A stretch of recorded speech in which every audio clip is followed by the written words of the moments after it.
Assalamualaikum warahmatullahi wabarakatuh. Saya Fitria Rahmawati dari Prodi PGSD 2016.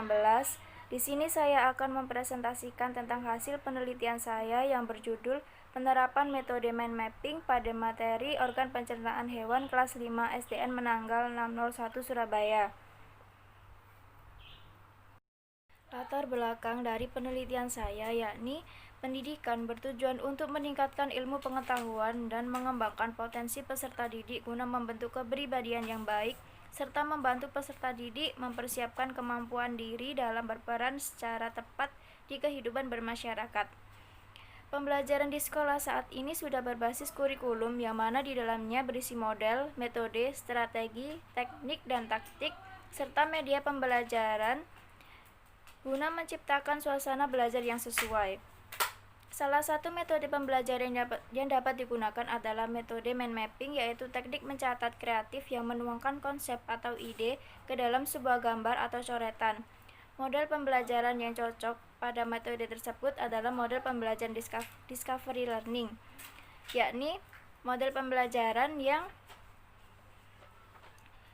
melibatkan proses mental di mana peserta didik mampu mengamati, menggolong-golongkan, mencerna, serta membuat kesimpulan pada pengetahuan yang telah diperoleh. Rumusan masalah pada penelitian saya, yang pertama, bagaimana aktivitas peserta didik pada proses penerapan metode mind mapping pada materi organ pencernaan hewan kelas 5 SDN Menanggal 601 Surabaya.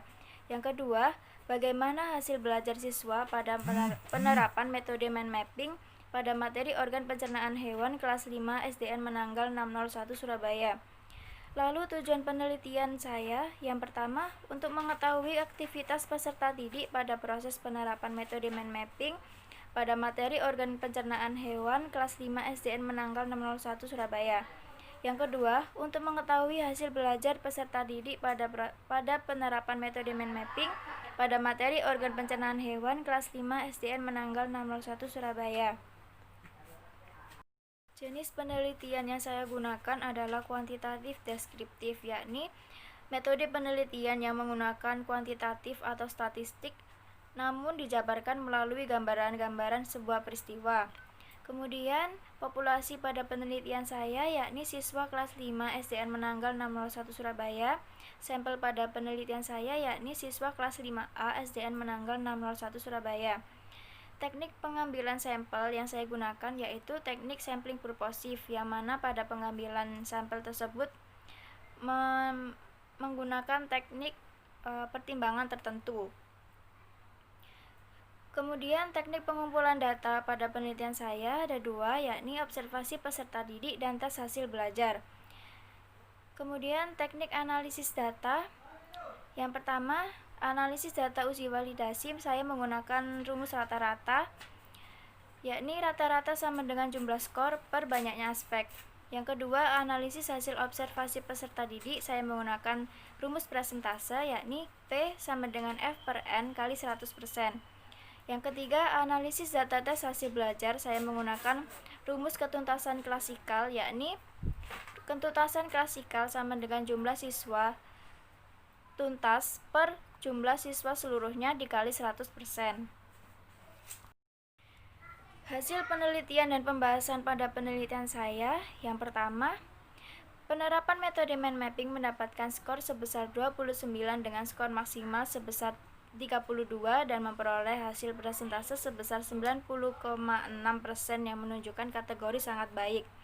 Yang kedua, hasil belajar kognitif pada penerapan metode mind mapping materi organ pencernaan hewan kelas 5 peserta didik yang tuntas sebanyak 26 anak, sedangkan yang tidak tuntas sebanyak 4 anak.